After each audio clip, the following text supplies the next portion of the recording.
Bonjour chers passionnés de l'espace, bienvenue sur le Space Express, votre carrefour cosmique dédié à l'astronomie. Aujourd'hui, nous embarquons pour un voyage interplanétaire vers la plus grande et la plus puissante des planètes géantes de notre système solaire, Jupiter. Au cours de cette aventure de 10 minutes, nous découvrirons l'histoire captivante, les observations remarquables et les récentes révélations sur Jupiter. Nous jetterons également notre dévolu sur l'une des lunes intégrantes de Jupiter, Europe, et feront une découverte révolutionnaire, la présence de carbone à sa surface. Préparez-vous donc à être émerveillés par les mystères de Jupiter et d'Europe et à vous plonger dans le voyage de découverte cosmique qui est l'essence même de l'astronomie. Si les mystères du cosmos vous intriguent autant que moi, appuyez sur le bouton j'aime, abonnez-vous et faites sonner la cloche de notification pour ne rien manquer de nos palpitantes aventures astronomiques. Alors, en route pour un voyage qui nous mènera à des millions de kilomètres dans les profondeurs de l'espace pour découvrir les secrets de Jupiter et l'énigme d'Europe.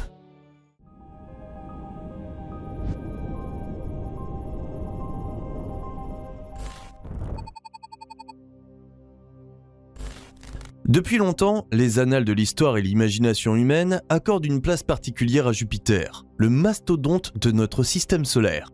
Cette géante gazeuse, nommée d'après le roi des dieux romains, est une merveille céleste qui incarne la grandeur des mythes anciens et la curiosité de l'exploration scientifique. Dans la mythologie romaine, Jupiter ou Iové est une divinité suprême. Très souvent représenté avec la foudre à la main, il était associé au tonnerre, à la foudre et à la protection de l'État. C'est ainsi que la plus grande et la plus brillante des planètes visibles à l'œil nu est devenue l'homonyme de ce dieu puissant. Au début du XVIIe siècle, le polymathe italien Galileo Galilei a braqué son télescope primitif vers le ciel et parmi ses observations révolutionnaires, il a observé Jupiter de près. Il a repéré 4 des plus grandes lunes de Jupiter, connues aujourd'hui sous le nom des lunes galiléennes. Ces minuscules points lumineux, auparavant cachés à l'œil nu, gravitent autour de la géante gazeuse, démontrant ainsi la capacité des corps célestes à orbiter autour d'une autre planète que la Terre. Cette révélation a conforté le modèle héliocentrique du système solaire proposé par Nicolas Copernic, marquant un tournant dans l'histoire des sciences. La distinction de Jupiter dans notre système solaire réside dans sa classification en tant que géante gazeuse. Si les planètes terrestres rocheuses comme la Terre, Mars et Vénus ont une surface solide, les géantes gazeuses, comme leur nom l'indique, sont principalement composées d'hydrogène et d'hélium, les mêmes éléments que ceux qui composent le Soleil. Ces mondes immenses n'ont pas de surface solide définie. Leur atmosphère cédant la place à un épaississement progressif des gaz et se transformant finalement en un noyau dense au plus profond, ce qui contribue à son enveloppe gazeuse massive et à son apparence. En raison de la taille et de l'influence considérable de Jupiter, de quelle manière pensez-vous qu'il a façonné les débuts du système solaire et influencé la formation d'autres planètes et lunes? Partagez avec nous vos idées dans la section des commentaires ci-dessous. En observant Jupiter dans un télescope aujourd'hui, vous découvrirez un spectacle époustouflant. L'aspect saisissant de la géante gazeuse, marqué par ses bandes vibrantes et l'énigmatique grande tache rouge, capte immédiatement l'imagination de l'observateur. Jetons un coup d'œil à la science derrière ce spectacle fascinant. La caractéristique la plus marquante de Jupiter est incontestablement ses bandes. Une série de bandes, alternativement sombres et claires, qui traversent horizontalement la sphère gazeuse massive de la planète. Les variations de couleurs résultent des différences de composition et de température des nuages et des gaz présents dans ces couches de l'atmosphère. Les bandes sombres, appelées ceintures, sont plus froides et légèrement plus basses dans l'atmosphère. Les bandes plus claires, appelées zones, sont plus hautes et plus chaudes. Ces bandes sur Jupiter sont le résultat d'une interaction complexe de phénomènes atmosphériques. Sous les sommets visibles des nuages, de puissants courants de convection transportent des gaz plus chauds vers le haut, créant ainsi des zones plus claires. En s'élevant, ce gaz se refroidit et forme des nuages de cristaux de glace d'ammoniac. A l'inverse, les ceintures plus sombres sont des zones où les gaz descendent, supprimant la formation de nuages et révélant les couches plus sombres et plus chaudes situées en dessous. Si les bandes offrent un spectacle éblouissant, le véritable fleuron de Jupiter est sa grande tache rouge. Cette tempête colossale, qui fait rage depuis au moins 340 ans, et peut-être bien plus, se présente sous la forme d'un énorme tourbillon cramoisi dans l'hémisphère sud de Jupiter. Elle est si vaste que la Terre pourrait facilement tenir dans ses dimensions. Les scientifiques sont convaincus que la grande tache rouge est un gigantesque système de haute pression, mais les mécanismes exacts à l'origine de sa couleur frappante et de sa longévité restent un sujet de recherche. La teinte rougeâtre de la tache pourrait être le fruit de l'interaction de substances chimiques dans l'atmosphère de Jupiter, éventuellement avec la lumière ultraviolette du Soleil. Sa persistance pourrait être attribuée à l'absence de surface solide sur Jupiter, qui empêche les caractéristiques géologiques de perturber la tempête. Au-delà du spectre visible, Jupiter présente d'autres caractéristiques uniques. Un champ magnétique incroyablement puissant s'étend bien au-delà de la planète elle-même. Ce champ magnétique est environ 20 000 fois plus puissant que celui de la Terre. Il forme un bouclier protecteur autour de Jupiter, piégeant les particules chargées et créant d'intenses ceintures de radiation. L'interaction entre le champ magnétique de Jupiter et sa lune Io, par exemple, entraîne une activité volcanique intense à la surface de Io. Dans le prolongement de l'histoire de l'étude de Jupiter, plusieurs missions se sont aventurées dans les profondeurs de l'espace pour en révéler les secrets bien gardés. De Pioneer à Voyager, en passant par Galileo et Juno, ces missions ont permis une meilleure compréhension de cette magnifique géante gazeuse. Jetons un coup d'œil sur les temps forts de ces missions. Les missions Pioneer 10 et 11 ont été parmi les premières à explorer Jupiter. Lancées respectivement en 1972 et 1973, leur mission avait pour but de fournir des informations précieuses sur les ceintures de radiation, les champs magnétiques, la ceinture d'astéroïdes et les conditions atmosphériques de la planète. Elles ont également permis de capturer les premières images rapprochées de Jupiter et de ses 4 plus grandes lunes, Io, Europe, Ganymède et Callisto. Peu de temps après, les missions Voyager ont été lancées pour obtenir une vue d'ensemble de Jupiter en 1979. Ces deux engins spatiaux ont effectué un tour complet des planètes extérieures, nous donnant un aperçu inégalé du système complexe d'anneaux de Jupiter, de son atmosphère turbulente et de sa lune volcanique Io.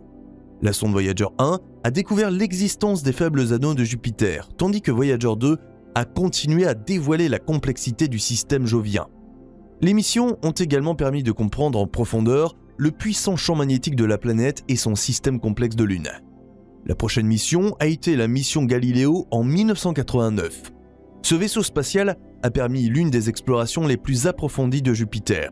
Galileo a non seulement observé la planète elle-même, mais a également largué une sonde dans son atmosphère en 1995. Cette sonde a transmis des données sur la composition, la température et les structures nuageuses de l'atmosphère dense de Jupiter.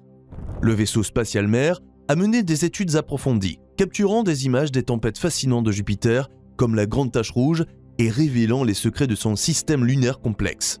La mission Galileo s'est poursuivie jusqu'en 2003, marquant une décennie de découvertes remarquables.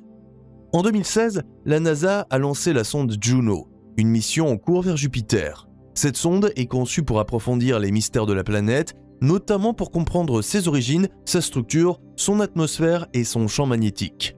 Contrairement aux missions précédentes, Juno est en orbite beaucoup plus proche de Jupiter, ce qui lui permet d'étudier son environnement en profondeur. En 2023, Juno sera toujours en orbite autour de Jupiter et ses observations ont déjà permis de faire des découvertes révolutionnaires, telles que les révélations concernant les vents atmosphériques profonds, le pôle Nord, le champ magnétique et le noyau complexe de Jupiter. La mission promet d'approfondir notre compréhension non seulement de Jupiter, mais aussi des mécanismes plus généraux qui régissent le comportement des géantes gazeuses dans notre système solaire et au-delà. Au fil des missions, notamment Jupiter Icy Moons Explorer et Europa Clipper, les mystères de Jupiter se dévoileront de plus en plus, révélant son incroyable complexité et sa beauté. À la lumière des analyses précédentes, l'exploration de Jupiter et de ses lunes devrait-elle être une priorité absolue pour les futures missions spatiales? Qu'en pensez-vous? Les scientifiques continuent de s'intéresser à Jupiter et à ses lunes pour une raison bien précise. Les précieux enseignements que nous pourrions tirer de la compréhension de la formation de ces corps célestes et de la façon dont notre connaissance de ces corps peut nous aider à mieux comprendre la vie au-delà de la Terre. Dans l'orbite de Jupiter, un spécimen nous rappelle que les profondeurs glacées du cosmos peuvent abriter des secrets d'existence qui attendent encore d'être dévoilés. Il s'agit de la lune Europe. À peine plus petite que la lune de la Terre, Europe se distingue des autres lunes joviennes par la composition de sa surface. Sa surface est dominée par une couche de glace d'eau, qui apparaît inhabituellement lisse et relativement dépourvue des marques de coups que l'on trouve généralement sur les mondes fortement criblés de cratères. Cette caractéristique distinctive laisse entrevoir une surface dynamique, en constante évolution, qui efface continuellement les cicatrices laissées par les impacts de météorites. Les scientifiques supposent que cette surface remarquablement lisse résulte de l'activité géologique induite par les forces de marée provoquées par l'immense gravité de Jupiter. Sous sa surface glacée, Europe cache l'un des mystères les plus captivants de notre système solaire, un océan d'eau salée souterrain. Cet océan global, bien que caché, serait 2 fois plus grand que les océans terrestres, ce qui en fait l'un des plus grands réservoirs d'eau de notre système solaire. Les interactions gravitationnelles entre Europe, Jupiter et les lunes joviennes voisines maintiennent ce royaume souterrain à l'état liquide. La flexion extrême du haut-marée génère de la chaleur, empêchant l'océan de geler complètement, et sa localisation sous la surface le protège des radiations nocives et des conditions spatiales. Les astrobiologistes estiment que la coquille glacée d'Europe abrite les éléments nécessaires à la vie telle que nous la connaissons, eau, énergie et composés chimiques, et qu'elle constitue un habitat propice aux formes de vie microbiennes. Les scientifiques sont particulièrement intrigués par la présence éventuelle de cheminées hydrothermales au fond de l'océan d'Europe. Sur Terre, ces caractéristiques de grands fonds marins regorgent de vie, grâce à l'eau surchauffée et riche en substances chimiques qu'elles expulsent. Si l'océan d'Europe abrite des environnements similaires, la vie pourrait y avoir émergé également. Dans ces conditions, il n'est pas étonnant que la détection récente de carbone à la surface d'Europe ravive la curiosité à son égard. Examinons les informations publiées jusqu'à présent. Cette révélation inédite est le fruit du télescope spatial James Webb, exploité par la NASA. L'examen minutieux des données a permis aux scientifiques de déterminer que le carbone, élément essentiel à la vie sur Terre, provenait probablement de l'océan souterrain d'Europe. Les scientifiques avaient déjà identifié du dioxyde de carbone solide à la surface de la Lune, mais ils n'étaient pas sûrs de son origine, supposant qu'il pouvait provenir de sources extérieures à la Lune, comme des météorites. Ces dernières recherches apportent une réponse à cette énigme tout en soulevant d'autres questions. Sur Europe, on retrouve un océan salé entouré d'une coquille de glace de 16 à 25 km d'épaisseur, sur une Lune qui reçoit une lumière solaire environ 25 fois plus faible que celle de la Terre. En effet, Europe n'est pas un paradis tropical. Elle se trouve sous l'emprise des radiations et de la gravité de Jupiter, cette dernière générant des marées qui fracturent son épaisse croûte glacée. Toutefois, d'après les connaissances actuelles, cet environnement n'est pas aussi inhospitalier qu'il n'y paraît à première vue. Les forces de marée agissant sur Europe pourraient générer de la chaleur et des nutriments, créant ainsi des conditions propices à la vie et donnant lieu aux mesures de carbone que nous avons observées jusqu'à présent. Les révélations sur la présence de carbone sur Europe s'accompagnent de l'enthousiasme suscité par l'ambitieuse mission Europa Clipper de la NASA, dont le lancement est prévu en octobre 2024 et l'arrivée sur Europe en 2030. Cette mission, qui utilise le plus grand engin spatial jamais développé par la NASA pour une telle entreprise, vise à effectuer environ 50 survols rapprochés d'Europe, certains à une distance de 26 km de la surface de la Lune. La sonde Europa Clipper sera équipée de grands panneaux solaires afin d'exploiter l'énergie du Soleil, une nécessité compte tenu de la distance considérable qui sépare Europe du Soleil. Compte tenu de sa construction et de sa mission unique, la découverte du carbone est désormais une lueur d'espoir qui nous invite à explorer et à découvrir les mystères potentiels des profondeurs océaniques d'Europe. L'année à venir promet des découvertes remarquables, alimentées en partie par la présence de carbone à sa surface. Que pensez-vous du potentiel de vie sous la croûte glacée d'Europe ? Mesdames et messieurs, j'espère que vous avez profité de votre voyage à travers le monde captivant de Jupiter et les mystères intrigants de sa lune Europe. Au-delà des frontières du cosmos, notre système solaire reste un trésor de merveilles et Jupiter en est certainement l'un des joyaux sacrés. Des premières observations télescopiques aux missions avancées comme Juno, nous avons beaucoup appris sur cette colossale géante gazeuse.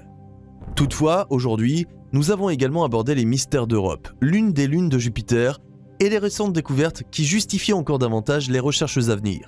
Telle est l'essence de la science, un voyage permanent d'exploration, de découverte et de questionnement. Au fil de notre apprentissage des secrets du cosmos, notre vision de la vie et de notre place dans l'univers ne cesse d'évoluer. Je vous invite à continuer à explorer, à poser des questions et à garder les yeux rivés sur les étoiles. L'univers a encore tant de choses à nous révéler. N'hésitez pas à nous faire part de vos questions, de vos réflexions ou de tout autre sujet céleste que vous souhaiteriez voir abordé dans la section des commentaires.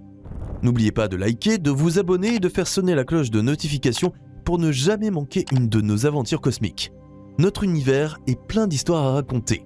Merci de nous avoir rejoints pour ce voyage cosmique. En attendant notre prochaine aventure, gardez les yeux rivés vers le ciel, continuez à rêver et à découvrir les merveilles de notre univers. Je vous dis à très bientôt sur le Space Express.